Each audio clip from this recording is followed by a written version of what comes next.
everybody for joining us. We are very excited for starting right now with you with this fantastic visit to Museo Frida Kahlo, our International Education Week. It is really an honor to be with all of you, and we know that our world is more connected than ever. It's a paradox because we are now through our computers, but learning about the world and learning about international education. And we're committed to bringing some of the world in this International Education Week and getting us more closer. So it is my pleasure today to introduce this first session. It's important for me. I'm originally from Mexico, and the Museo Frida Kahlo is one of my favorites. It's in one neighborhood that is beautiful, and unfortunately, last year some of you probably were registered to join in our study abroad, first time going to Mexico, or our faculty development program going to Mexico. So it is not a coincidence that we start this International Education Week with Mexico and with this fantastic visit to Museum of Frida Kahlo.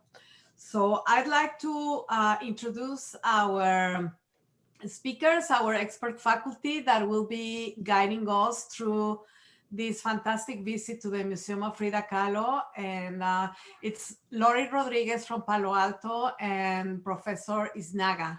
Am I pronouncing well your last name, Professor Isnaga? Okay, wonderful. So Dr. Lori Rodriguez has taught at the Alamo College District since 2016. She currently teaches Introduction to Mexican American Studies and is also the coordinator for the Center for Mexican American Studies at Palo Alto College. Dr. Rodriguez has extensive international travel experience. Professor Isnaga teaches Mexican American Studies at Palo Alto College, where she has taught for 5 years. Professor Isnaga was awarded a Fulbright Scholarship for teaching and studying in Cusco, Peru for the summer of 2013. So join me to welcome our wonderful faculty that will take us in this virtual tour to the beautiful Museum of Frida Kahlo in Mexico City. And welcome to International Education Week, everyone. Stay tuned. There's going to be a lot of events. This is our first event. And at 3:30, we're going to have our official kickoff event. And then we will continue for the rest of the week. So join me to welcome, please, our faculty from Palo Alto College. And thank you so much for putting this wonderful program together. Thank you. I will stop sharing my screen because I guess you will now share your screen. Thank you so much. I'll stay around for watching this fantastic session, and welcome everybody. Thank you.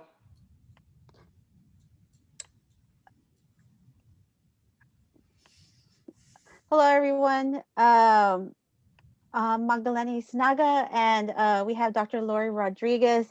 We're going to do this in 2 parts. I'm going to go over the slides just to give you the information, and then Dr. Rodriguez is going to actually take you into the house through the virtual tour. So hopefully that works. We also have mini clips of the house itself, and then we also have a mini clip of Frida's bios, just give you an overview of what we're going to talk about in the house. So I'm going to actually switch over to one of the clips first. Let's see.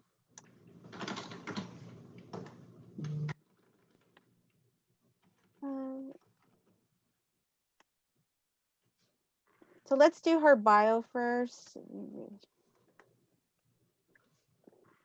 All these pop-ups.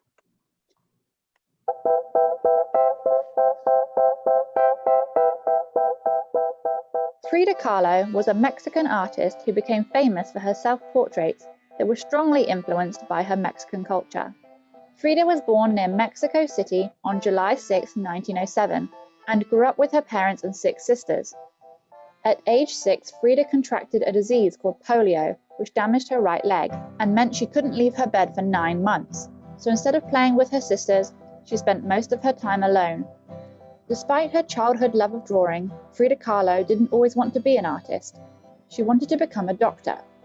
But in 1925, she was in a terrible bus accident that meant she was unable to walk for 3 months, and she began to paint from her hospital bed. Painting helped her pass the time and to express the pain that she was feeling. Frida wanted to know if she was talented enough to become a professional painter, so she approached artist Diego Rivera for an opinion on her work. The two artists eventually got married in 1929. They both continued to paint and became very successful artists. In 1931, Diego was asked to paint a mural in San Francisco, so Frida and Diego moved to America. They lived there for 3 years. Diego wanted to stay, but Frida was very homesick and unhappy, so they soon moved back to live in Mexico. Her unhappiness in her life in America can be seen in her paintings. Frida Kahlo is most famous for her many self-portraits. She used her art to express her emotions in various moments of her life and to reflect the lifelong pain she felt after her accident. She was very proud of her Mexican heritage, and this is also shown in her paintings, which feature bright colors, dramatic symbols, and traditional Mexican clothing. Frida Kahlo died in 1954 when she was 47 years old. She is remembered as a strong woman who used her art to overcome her circumstances and to accomplish great things despite her struggles, and she inspires artists to this day to express their emotions through their art.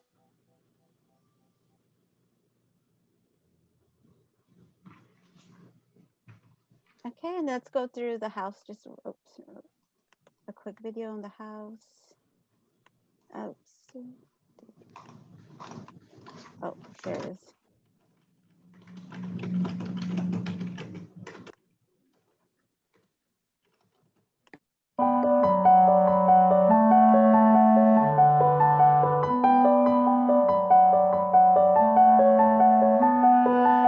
Frida Kahlo's home, that was just called the Casa Azul because it's bright, bright blue walls on the outside, it was built by Frida Kahlo's father in Coyoacán, a district in the southern part of Mexico City. Frida was born there, and she lived there most of her life.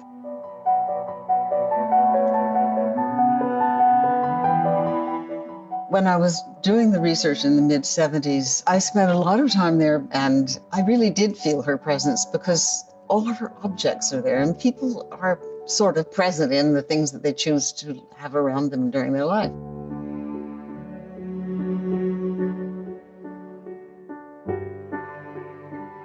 She spent a lot of time in bed in her house. When people went on trips, she always wanted them to bring her some little thing. She loved objects, and I think they were a kind of connection with the outside world for her when she was more isolated.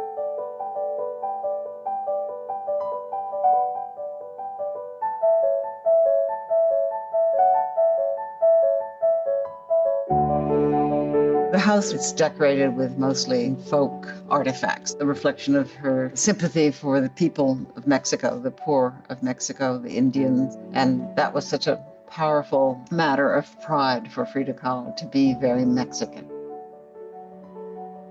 Mexicanidad was a very strong emotion, even a political feeling in all the artists in Mexico during the 20s and 30s, 40s. Casa Azul is the essence of Mexicanidad.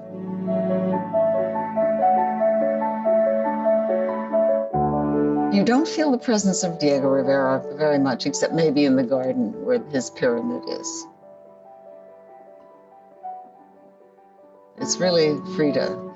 And you do feel a lot of her anguish. It's sort of full of sorrow. So the house for Frida was kind of her oasis because she spent so much time in bed, and the house was almost like her clothes. I mean, she spent hours dressing, picking the right color sash or ribbons for her hair, what flowers she would wear, what jewelry. And the house was sort of the same, and she decorated it and she cared about it, and it became a reflection of herself.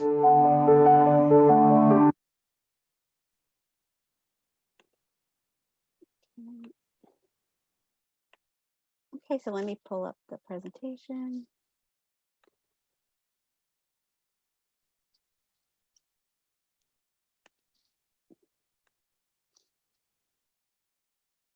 All right, so a little bit background on the Casa Azul. it was like her biographer said, it was built by her father. It was originally white, white with red, but predominantly the rooms were white. It's not until much later that Frida and Diego decided to paint it blue. Why blue? Because that is Frida's favorite color. So that color is the whole house, the whole buildings. A lot of the rooms are surrounded by this specific blue that she liked. However, the building that was built by her father dates back to 1904. It is located in the Coyoacan area of Mexico City. It's like an outside area of the interior. It's like a historic area and very popular. The museo itself wasn't open till after her death, and you get about 20,000 visitors per month. It is always busy. It's always racky. At least that was the number before COVID. So I haven't checked up the updates on where they're at right now. At least population wise, I'm visiting. I'm sure they're having some limited because of what's going on. This is the blueprint. As you can see, where the main rooms, where you will find parts of the rooms, like her room, the gardens. It's predominantly in this area. The house itself has 5 featured artworks. I'm just gonna choose. I chose this one to talk about because I thought this is the most interesting. This in particular, it gives a lot of her motifs, particularly with the baby. She always has the baby in the majority of her personal works. Why? Was because Frida had trouble conceiving a child, right? And this one in particular, it's called Frida and the Cesarean. And this one, as I read about Frida's notes on this, is that there was a possibility that she was able to have one. And so this is a conversation she has with her doctor. And so they're thinking of different ways, but ultimately, we know by the end of her life, she was unable to have children. And some of them, they would have to do an abortion because it would put Frida's life at risk, right? As you saw from the video, we know Frida had trouble conceiving because of the accident that happened when she was 18 on the trolley, right? Where part of the handle, right, went through her pelvic area, and so it affected her.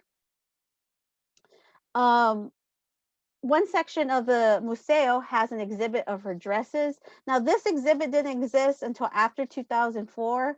Why? Well, it's because after Frida dies, Diego has a lot of her personal items, from clothes, makeup, letters, love letters, even to she had. He had all locked up in rooms, particularly some of her bathrooms, drawers, trunks, and he requested that these rooms weren't open until 15 years later. And however, he did leave his friend and patron Dolores Almado, who also has a museum as well in Mexico, which is another fantastic museum to see, to keep it locked for those years. However, Dolores decided not to open it until 50 years later. So this is why we didn't have this stuff until 2004. And from the director's notes I wrote, I put a little quote from her on here. You can see that there was so much that people didn't know the personal life of Frida, and how she carried herself. Her clothing was her artwork. Her makeup was her artwork on her. It's stuff that she had controlled over, right?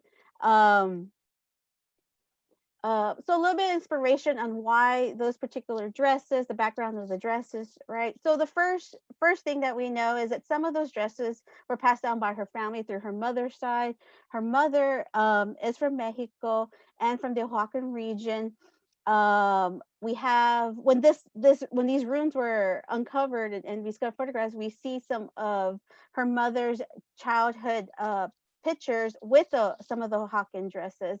So we know some of those dresses came from at least that side of the family. Her father was from Germany. Specifically, his background is Hungarian, Jewish, Hungarian German ancestry. He came to Mexico when he was 18. And actually, Frida's mother is his second wife because his first wife died. And they had, of course, children. Diego Rivera had let me see. Okay, so what else was found in this these ruins? Well, there were several things. We have 22,105 documents, 5,387 photographs, 3,874 magazines and periodicals, and 2,776 books. Of course, dozens of personal stuff, corsets that are now exhibited.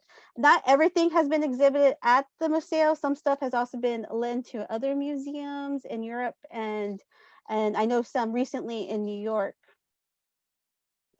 Frida also traveled to different areas, and she also collected them. Some of the garments from different areas in Mexico. But however, she is known for her Tia Juana garments. It's probably the one that she's most connected with, and even in her photographs, is this traditional dress of the Zapotec women of the Isthmus of Tehuantepec, which is in the Oaxacan region. She always puts her own flair to the designs. According to the director's notes, we know that Frida also interweave other fabrics. Her mother was a seamstress and knew a lot about fabrics. So we believe that's where she got her some of her inspiration on fabrics of Spanish cotton fabrics and French silks entering. So we have her own style. So it's a hybrid of a style that she was able to draw. This later on, even in contemporary times, has inspired contemporary fashion designer houses, like for example, Dolce and Gabbana, who they revealed what they called the Madame Rivera look. A fun fact that I wanted to add here, we know that Frida was a Revlon a fan of makeup. So if you look at the first sets of list of Revlon, those are exact makeup, the exact makeup that she used at that time. However, Revlon, and I had to dig deep for this one. I checked into Revlon's press release to find out where are these exact colors if you want to update this look for yourself, you want to recreate it. So the bottom list are the recreated names for those exact same color tones. So samples of these, like I told you, were stored in those rooms and drawers. And so when they uncovered them, now they're on display. So you might see some display on one of the exhibits that Dr. Rodriguez will show you. And however, some of these makeups have also been part of other European exhibits of it. Revlon, of course, has definitely advertised when they found out that Frida was a fan of Revlon. The garden, the famous garden, it's probably the one thing that stands out from the house. So Frida and Diego were very knowledgeable about plants, even pre-Columbian plants. I know Diego did a lot of research, even for his paintings, and Frida did a lot of botany research on this. So she was specific on what type of plants were in the garden, right? A lot of them worked in the cacti family, the maguey, the nopal, the yucca, the barrel cactus. It filled the garden with Mesoamerican artifacts. Particularly with the god Taluk, which is the rain god. You'll see that at the entrance of the garden.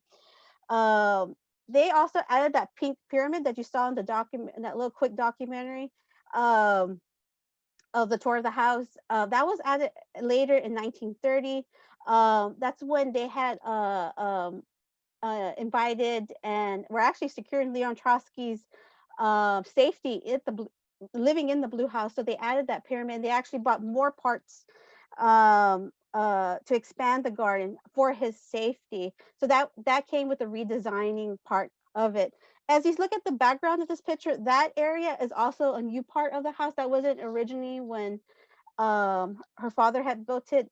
Diego had that installed later for Frida's studio. So that's where you'll see her work. Diego had skulls made of basalt and archaeological pieces outside of the pink pyramid. He wanted to make sure basalt was traditionally used by pre-Columbian crafts or skilled men in creating some of the skulls. So he made sure some of that was placed in the garden. The studio, right? Diego had Juan O'Gorman, who's an architect, designed the studio in 1944 for Frida. Frida's art materials are preserved in this room. The other materials in the room, you have her mirror, books, literature, history, philosophy, poetry. So we know that Frida was not just an artist. I mean, she was her own philosopher, right? The easel that you see in that when we go through the tour in this room was actually given to her by Nelson Rockefeller. It was specifically made for Frida. The kitchen has been preserved the way Frida and Deco decorated. They purposely used this strong yellow, and the way you see it designed was designed by Frida. Everything she picked was purposely, right? A lot of indigenous use of tools is definitely seen in the room. The bedrooms, there's several bedrooms. This particular bed is the one she used in her younger years. The mirror you see on top was installed by her mother. On this, when you come into this room, there's a mask in there that was created by her artist friend and famous Mexican artist of the Mexican Renaissance, Ignacio Asansolo, right? And other things are important, including this room, like the portrait of the dead child above, inspired some other work from Frida. However, Dr. Rodriguez will take you into the other rooms, which have other parts of her life. All right. I'm gonna switch over, Dr. Rodriguez.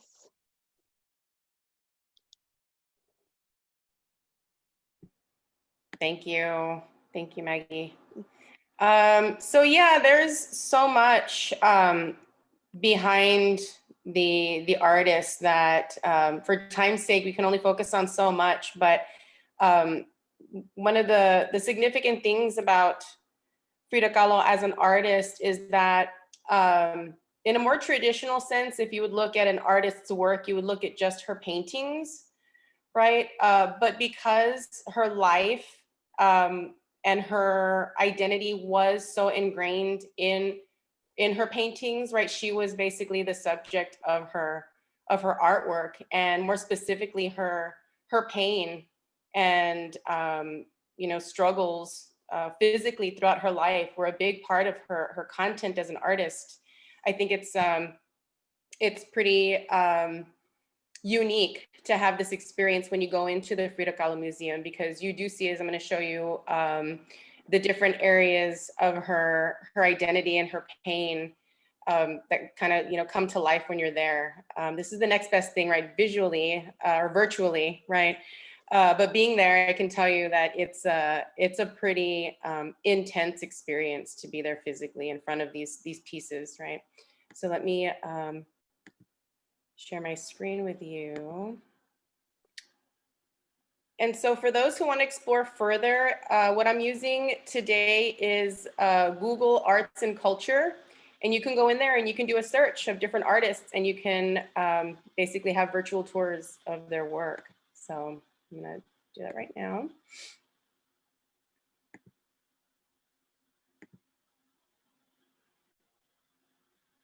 So here we are. Here you can see, just for reference, if you go to Google Arts and Culture right here, and then I just put in Frida Kahlo, and you can look at her different artworks. You can look at the themes of her artwork.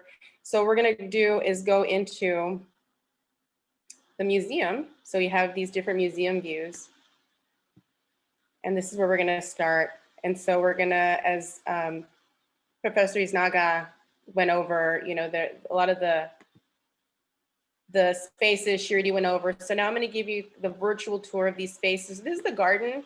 When you enter the museum, this is the main kind of common area that you see.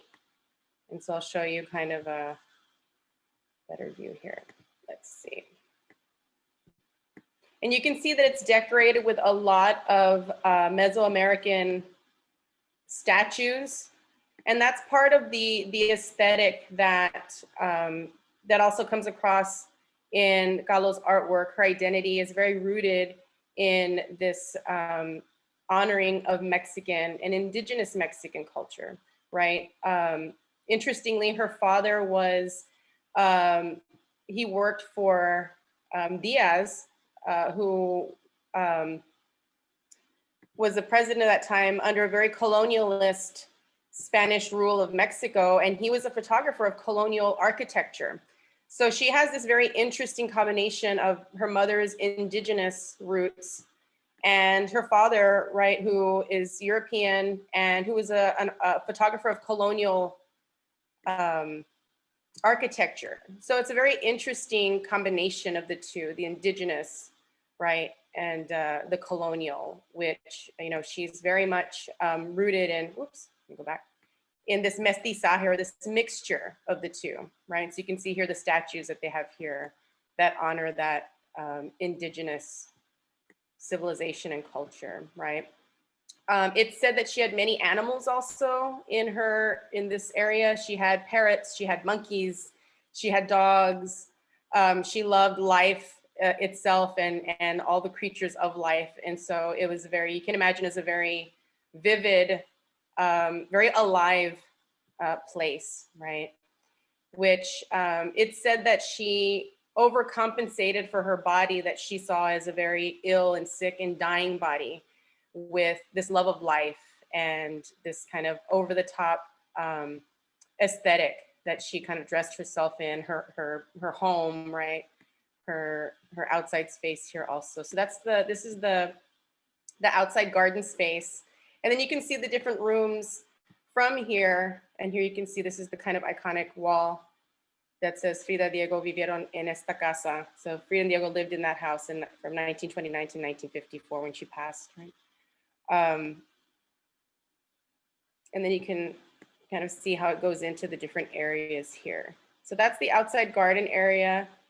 And then I'll take you into, we'll go back, some of the main areas. We'll go into her studio, because I think this one is probably one of the most significant spaces. I know when I entered, you'll enter through here up the stairs. I'll show you here. There's downstairs here. So there's some artwork on display there. It's the kitchen down there. And then you come up the stairs and you enter her studio. And you can see it's a very beautiful view down there of her garden. And then you can see her personal effects. And this is a very, you know, when you're there in person, I was very overcome with emotion, seeing all of her personal effects, you know, seeing what she used to create her artwork. And here you see a picture of Diego, who was the big love of her life.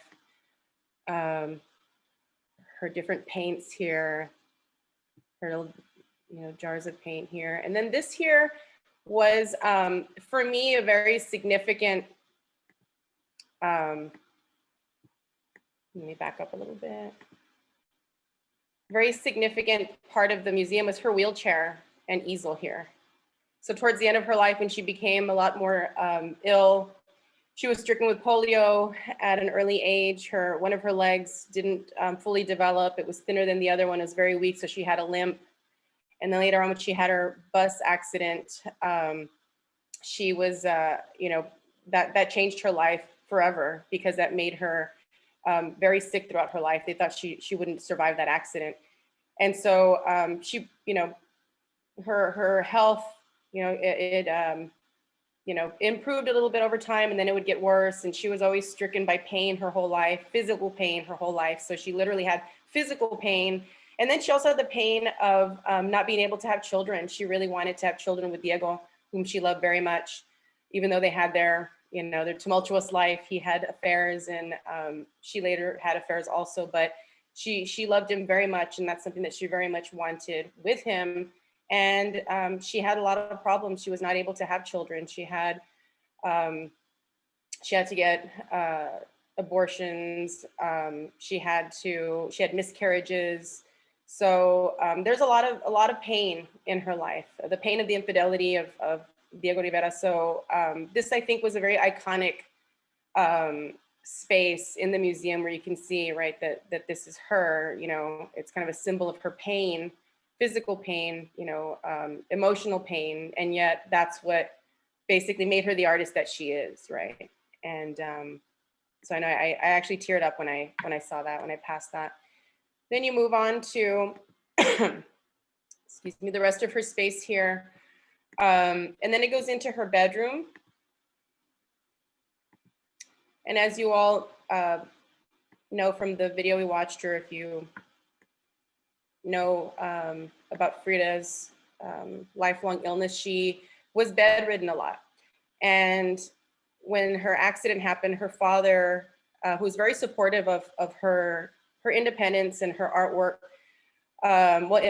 before she became an artist, he was very supportive of her in different ways. And she was bullied a lot because of her illness and her leg. So he encouraged her to partake in physical sports to help her strengthen her body and her leg, and to kind of get more of that self-esteem. And so he encouraged her to swim, to do boxing and wrestling, which were very non-traditional things at that time for a young woman to do, a girl to do. And after her bus accident, she wanted to start painting to pass the time. And he bought her, he's the one that put the mirror on top of her bed and bought her her first art material so that she can start painting. And you can see her bed here and the mirror on top of her bed. You can see they have crutches here. So a lot of her really intimate personal effects are out. Here's the other bed. And then also there's a mirror up there also. And here's a quote from her that says, "Never in life will I forget your presence. You found me turned apart and you took me back full and complete." That's a quote. So throughout the museum, you also have these quotes from Khalo, significant quotes. You can see her effects here that, as Professor Izanaga had mentioned, they found a lot of her personal effects that were locked away for many years. And so these are her medicines for pain. Towards the end of her life, she had so much pain that she was addicted to morphine. So that's something that's, towards the end, the pain was so unbearable that she had to take morphine for the pain. So this is the bedroom. And then you can see also, this here is her actual urn with her ashes. So this is where she's laid to rest. And the urn is a toad in honor of Diego Rivera, who she would call her toad because he looked like a toad. Everybody kind of knew that he looked kind of like a big frog. And he knew it too. So this is kind of her way of being with him forever, right? It's very, very intense love, right? He passed away 3 years after her. He was very heartbroken to lose her, and his health declined, and it's pretty sad, but also kind of beautiful. He loved her so much. He realized after she died how much her love meant to him, he had said. So here's some other personal effects from her childhood. Remember, this is her childhood home. So she was born here. She lived most of her life here, and she died here, which is, it's said that in Mexican tradition that it's a good thing for you to die in the house that you were born in. And so that's what her life, ultimately, how it resulted, her death resulted in that. She has a lot of little personal effects. As you saw in the video, her biographer mentioned that she loved to collect different things from her travels. She asked people to get things for her from where they traveled. And you can see she has a lot of little items in her chest here that are on display. She's definitely a collector of different items that meant something special to her. And then we go out this way, and then we go back out that way. So that's her bedroom, connected to her studio. There's another section that's Diego's studio and his area. We won't go into that in the interest of time, but there's also, since he lived there too, so there's his artwork and his studio area space also. And then we'll go to another significant part of the museum that also I feel was very impactful. So you enter here, you go out of the main house, and then you enter from the garden area into this space here. When you walk in, the first thing that you see, it's very intense. You see a lot of her corsets that she wore throughout her life for the surgeries that she had to have from the bus accident that she had, where the trolley ran into the bus and impaled her, which is a very, very significant event in her life. And so you can see here the corsets. She decorated the corsets even. So even the corsets became, you know, a canvas for her. She has here the communist symbol. She and Diego Rivera were involved in the communist movement. So you can see her corsets. Her prosthetic leg is here. You can see that, where she would lace it onto her leg. Later on in life, she had to have her leg amputated. And so this is what she would wear. She had a very decorative boot in her style of making art out of her pain and suffering. So then you come down, you take a right and you go further down. And this is where you'll see her dresses, her Tehuana dresses that Professor Iznaga had mentioned. An interesting aspect of her dress, which was mainly this Tehuana dress, was that her mother was from Oaxaca. So this is from her mother's cultural background. And it said that also that that Diego Rivera liked for her to dress this way. So there are two kind of narratives there where, you know, she would dress in this extravagant, you know, very, Mexican, traditional Mexican way because he liked it. But at the same time, the Tehuana is a society, is a matriarchal society, which means that the women were the ones in charge of the culture and the structure, the societal structure, which is matriarchies are very, you know, not very common anymore. So I think that's very significant, right? So it's one narrative says that she was doing it to please her husband, right, Diego, but the other is that she knew that this is a very, what this dress meant, right? To dress this way meant that it was very empowering for her as a woman in that history, that was part of her mother's lineage. And so this is an assortment of the different dresses there. And then you go into this room, and this is more of her contemporary, more of a contemporary interpretation that's included, and I'll find the entryway there. Let's see. It's kind of tricky to find your way with this little map here.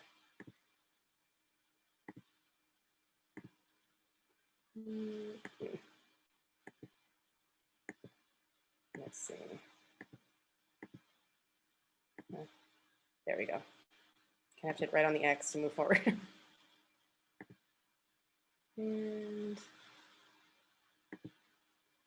let's see. Oh, here it is.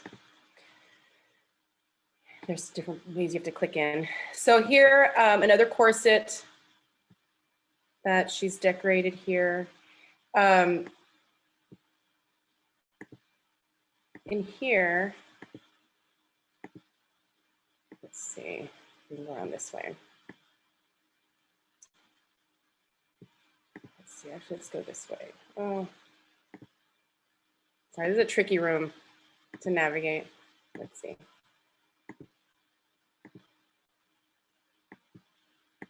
There we go.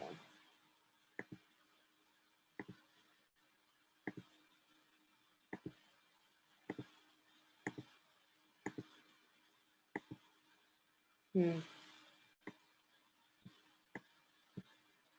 gonna keep trying in here. If not, then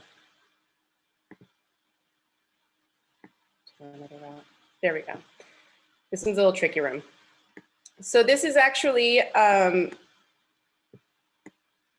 I said, a more contemporary interpretation of her work. So you see here, so her corsets have actually influenced contemporary designers such as Jean-Paul Gaultier. In 1998, there was they had a runway show that was inspired by Frida Kahlo's corsets. So the different artists that have actually paid homage to her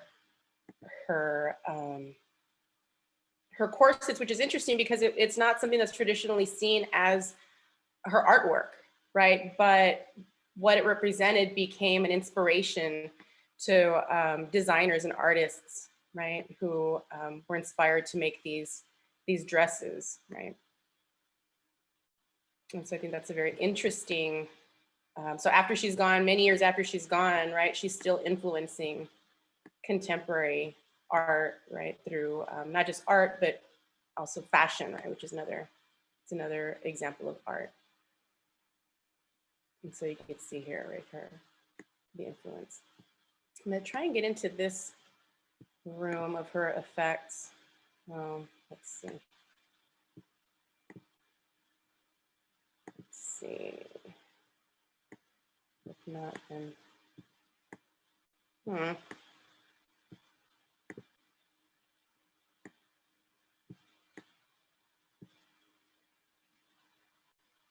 Might not be able to get in there. It's just in there, maybe now.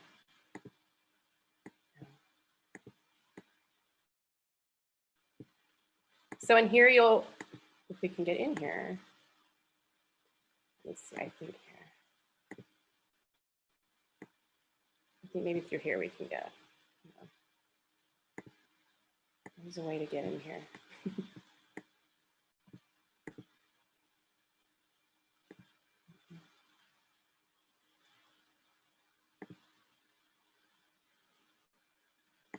Well, if we can't, let's see. I'll just show you from here. Unfortunately, I don't know why it's not letting me go in here. It was before it let me go in. In here, we have her, she has some jewelry and some makeup.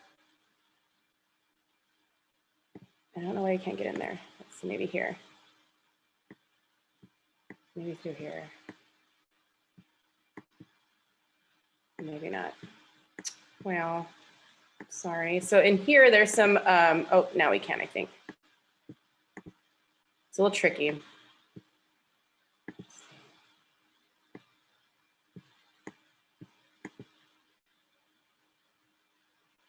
Okay. There. Oh gosh, sorry about that. So in here, you can see her, some of her select tops, right? They have here, this is more of kind of her style that they're highlighting in this area. She has, for example, her perfume. I know Professor Iznaga was talking about her makeup, right? So in here you can see, if we zoom in a little bit, her favorite Revlon lipstick that she would use. You can see her jewelry. She had very extravagant, very large pieces. She always made a huge presence wherever she went. They said you could hear her jewelry clanging when she would walk in. Her sunglasses, some of her hair barrettes here. Her other boot, you saw the prosthetic one with the corsets, and here you have her other boot. Her jewelry here also. I think that's also makeup here. So this is that displayed there. And then take you back. And then I think this is, I have to click on this because this kitchen is beautiful.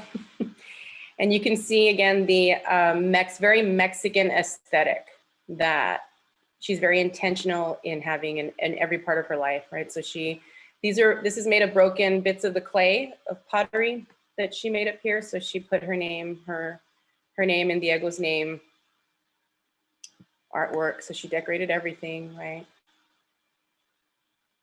And you see the tile, again, the very Mexican blue.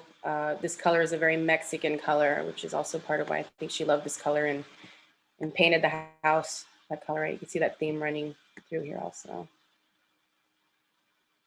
The clay pots. And so I think that's a good time for us to stop. I think we wanted to do question and answer for the last few minutes, and then also adding any other information that Professor Iznaga and I can add to the discussion about this amazing artist. Lori, there's a question in the chat. Okay. Let's see. The first question is it allowed to take pictures in the museum? Yes, you can, but you have to pay, if I remember, right? Maria, I think I remember. I can't remember. Yeah, you I know can. there's some museums that allow it and some don't. Yeah, you have to get a special like ticket. You have to pay for it and get permission. When you pay the entrance, I think it was.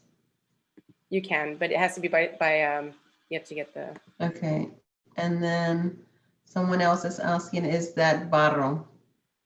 I think on the. What was it? I'm sorry.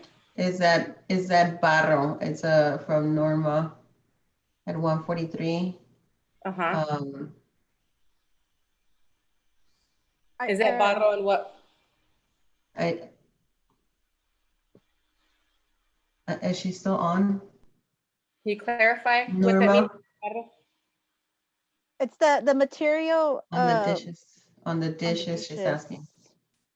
Oh, on the dishes. I'm not sure what the material is on the dishes. My assumption is that it's clay pottery. If Yeah.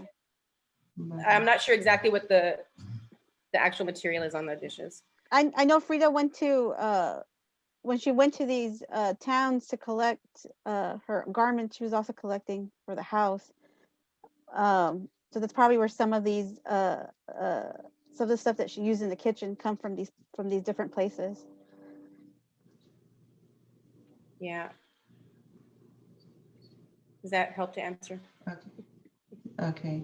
So there's another question from, it's as demonstrated in your presentation, the life of Frida Kahlo has influenced generations of people, not only in Mexico, but throughout the world. How do you all as scholars see the evolving into the future, That's a really good question. Thank you, Dr. De Leon. I see when I see her life and how she was so bold and fearless, and how she created her artwork for herself. And she said that she created her artwork for herself to get through the pain, right? As a lot of really great writers and artists do. It's so personal, yet she transcends, and she was so ahead of her time as an artist that I think there's so much that we can still explore as far as her as a person, as a woman, as a very strong feminist Mexicana, right? And also as an artist. So I think she transcends, she's very Mexican, but I think she also, because of the pain, that's universal. And I think that a lot of people from different cultures and different parts of the world can really appreciate her work as an artist, being so vulnerable and so raw, and her paintings they're intense and they're personal, right? Like she has, she's drawing pictures of an abortion, right? So I think that, there hasn't been enough on Frida Kahlo, and I think that there's so much more that can be explored. And I was gonna say, she's influenced every generation since like when the world discovered her in the late 70s, reading from people who were around her at the time. She was somebody that people always wanted to be around because, she was her, she didn't listen to the period of the time, like, oh, you have to dress a certain way, you have to look a certain way, oh, you can't look indigenous, right? She didn't care about none of that. She became herself, so much that Vogue, took photographs of, and she was on the front page. So I think for me, I was like, I need to be as bold as Frida, right? She was, by the time she was 18, she was doing all this stuff, and I was like, what have I done in my life? But I was like, I need to be bold as her, right? And do the things that make me happy, right? Regardless of everything that happened to her, all the traumas, the disappointments, she did stuff that made her happy, and she was surrounded by people that helped her with that happiness, right? And she said the last thing, one of her last paintings is "Vivi la vida," right? The watermelons. I didn't show it, but we have to live our life. And so I think each generation understands it in a different way, and I think she will influence, particularly women or men too, who are influenced by her, to be afraid of what the future might hold and what your life, what life can give you. Mm-hmm. I think also I'm gonna just add, this is a kind of an aside, but Maggie and I were talking about this, or Professor Naga were talking about this earlier, about how her pain, as tragic as it was, it came to define who she was as a person, and then, you know, by extension as an artist, and how when she was in that bus accident, when she was very young, a teenager, she was stripped of her clothes. She landed outside the bus. She was impaled by a handrail that went in through her abdomen, out of her vagina. And she was naked in the middle of, you know, Mexico City. And then another passenger who was carrying gold powder in the accident, it flew all over her. And she was screaming in so much pain when somebody pulled the handrail out of her, that it said that her screams were louder than the sirens that were coming, right? The ambulance siren that was coming. And so I was just talking to Professor Naga about this, about how that's such a symbolic moment in her life. And it's like, it's almost like childbirth, like maybe a birth of her as an artist, and you know, this life of pain, but also beauty, and how she transformed this pain into something really beautiful in a way that's, you know, you can't fathom having that much pain in your life, I think. And I just think that she's a very, very significant icon as a person and an artist in that experience that she had. So there's a couple of more questions. One is, did she ever speak about her German background? She did in her paintings. There's one that it's called the family portrait. It's not finished. She talks about it. I know some of the readings I read on some of the people who knew her. She did mention to them. She was very close to her father. She was a daddy's girl. She loved her father. She did several paintings of her father. She didn't have a good relationship with her mom. She was kind of like the strict parent. But however, she loved her mother's culture. So I think that in her mother's culture, she was more expressive outwardly, and she carried it off in that sense. But she was very proud of her father and his background. Okay. Another question related to German is, do you know if she spoke German? Yes, she knew 3 languages: Spanish, English, and German. But she was embarrassed to speak it in public because she wasn't, you know, because there was not that many people to talk to with. But yes, she knew it. Okay, one more question. She's revered in today's world, but not necessarily during her lifetime due to her radical political beliefs. Can you discuss how the contemporary world of the 1940s and 1950s viewed her and Diego de Rivera?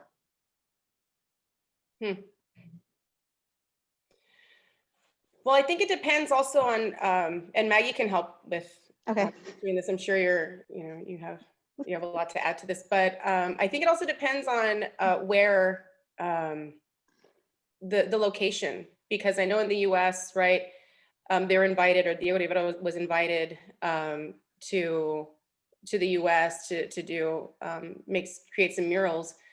So I think that it's, you know, in the US, but also, you know, internationally, right? You had different perceptions, I think, depending on where you were in the world at that time, right? Because they were so, their art was so intertwined with their politics, right? I think politically, you know, you can't separate them in a lot of ways from their politics, right?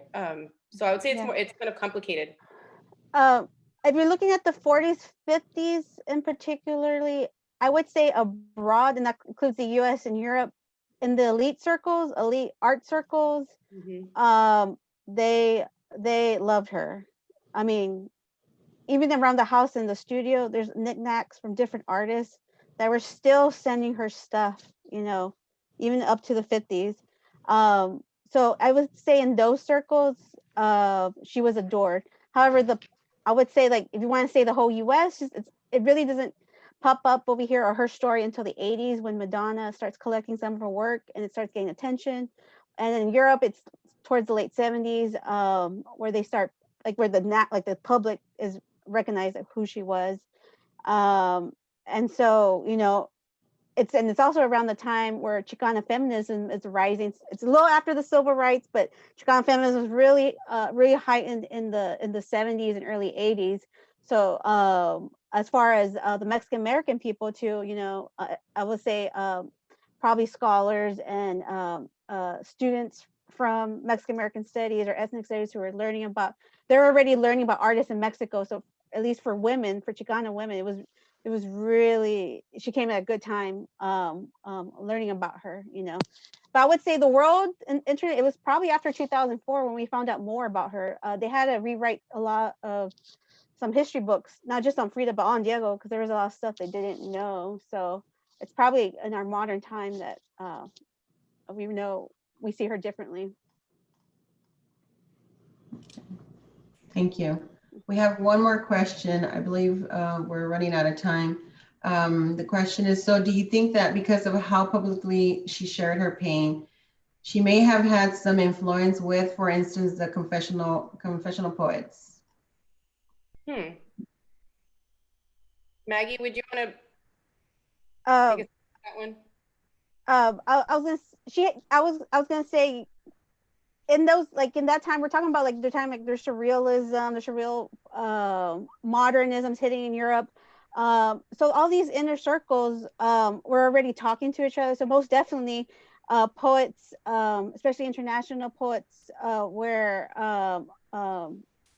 they were all come to Frida's location. And in fact, in the garden, that's where they threw a lot of parties, and a lot of these poets, even within Mexico and abroad. I mean, I just can imagine what kind of conversations they were having.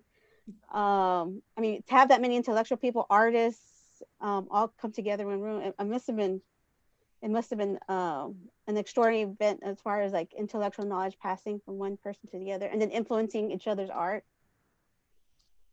Yeah, and also she was, you know, just to reiterate, it was very, like you said, in the elite art world is where Rivera and Khalo were more accepted, and so I'm sure they influence, you know, like for example, you know, there were photographers, right, international photographers, one of whom became her lover, right, and artists, like you had Salvador Dali, who said, oh, she's, you know, she's a surrealist like we are, right? But she said she's not a surrealist, right? She said, I'm not painting my dreams, I'm painting my life. So in a lot of ways, she didn't conform to a lot of people wanted to kind of put her into this, you know, their movement, right? They wanted to kind of label her, but she was so kind of, you know, innovative that, you know, people saw her and they thought, wow, she's doing something totally different. And that influenced, you know, that was an influence, a worldwide influence. And I think that, yeah, it definitely crossed the different art genres, not just visual arts, but I'm sure, you know, poetry, literary arts, you know, they're all intertwined in a lot of ways. Okay, I think we have one more question that we can answer with the time that we have left for the session. How much of her relevance at this time is tied to being Diego's wife? Are they saying from the time period? Azucena, are you still connected? Yeah, how much relevance at that time is tied to oh, okay, yeah. Well, yeah, I would say at the beginning, it's like, oh, there's Diego's wife. She wasn't really known as Frida Kahlo. And like I said, these early fashion artists, like how they reference her, Madame Rivera, like where's her name, you know what I mean? So I think Frida Kahlo as a brand is not so much later. Mainly they're like, it's that if you're in the US, oh, that Mexican artist's wife, who is she, right? Because people talked about her in New York.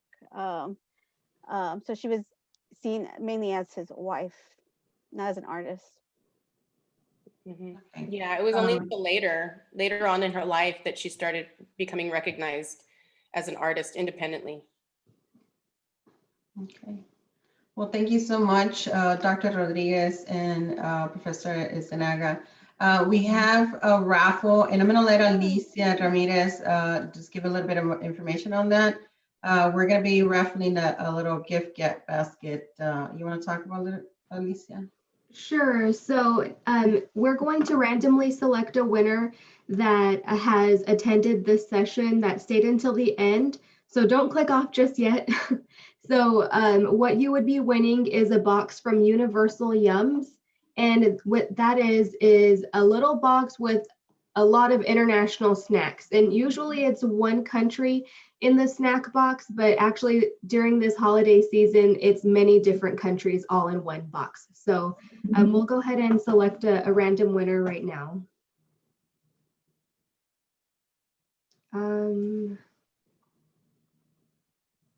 How about Marianne Bernal? Are you still here? Yes, I see her. Yes, thank you. Okay, perfect. Can you stay on once everybody disconnects so we can get some information from you? Yes, I will. Thank you. Thank you. Okay. Well, I want to thank Dr. Rodriguez and Dr. Magdalena Zinaga for joining us this afternoon and doing this session with us today. Thank you so much. Thank you. Thank you all all. for coming. Yeah, this was fun. Have a good week. Yeah, All right, thank you. Thank you so Bye. much.